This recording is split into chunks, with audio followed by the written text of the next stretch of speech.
All right, hey third grade, and happy Tuesday. Today is the first day of December, and that means it is almost Christmas time.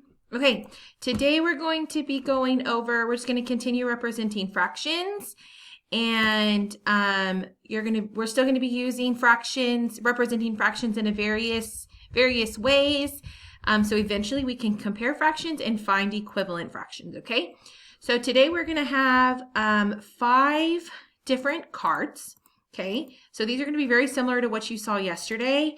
And I'm going to have you work them out by yourself. And then there's going to be a video at the bottom, just like yesterday, explaining each answer choice. And I'm going to be working the problem out for you, explaining what it should look like, okay? Remember, if you guys need any help with anything, you need to hop on to office hours from 2:40 to 3:30. That is the best time for me to help you one-on-one.